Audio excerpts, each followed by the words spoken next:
നമ്മൾ ധാരാളം ആൾക്കാരും പലപ്പോഴും പറയുന്നൊരു കാര്യമല്ലേ, എനിക്കൊരു സമാധാനമില്ല. പണ്ടൊരു കൊച്ചുകുട്ടി ഒരിക്കൽ വഴി നിൽക്കുക. അപ്പം ഞാൻ ആ കൊച്ചുകുട്ടിയോട് ചോദിച്ചു, നീ എന്താ ഇവിടെ നിൽക്കുന്നേ?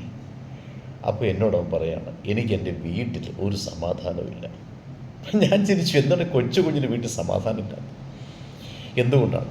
കാരണം ഇവനത് പറയാൻ പറ്റുള്ള കാരണം ഇവൻ്റെ അപ്പനും അമ്മയൊക്കെ വീട്ടിൽ മിക്കപ്പോഴും പറയും എനിക്കൊരു സമാധാനമില്ല എന്ന്.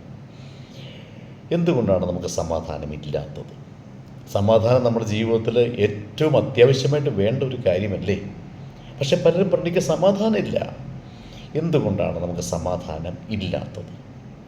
സമാധാനം ഇല്ലാത്തതിൻ്റെ കാരണം ഇതാണ്, കേട്ടുകൊള്ളുക.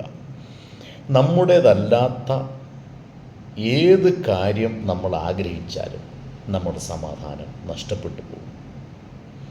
അതായത് നമ്മൾ അർഹിക്കാത്ത കാര്യങ്ങൾ നമ്മൾ എന്ത് ആഗ്രഹിച്ചാലും അതിൻ്റെ അനന്തരഫലം നമുക്ക് അസമാധാനമായിരിക്കും, സമാധാനം ഉണ്ടാകത്തില്ല. പിന്നെ എങ്ങനെയാണ് നമുക്ക് സമാധാനം ഉണ്ടാക്കാൻ പറ്റുന്നത്?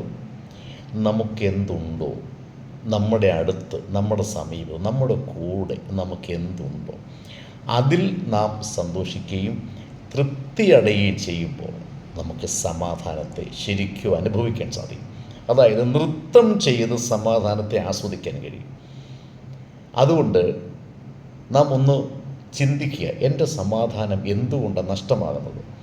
നമുക്ക് അർഹിക്കാത്ത ആഗ്രഹിക്കുമ്പോഴാണ്. ഉള്ളതിൽ സന്തോഷിക്കുക, തൃപ്തിയടയുക.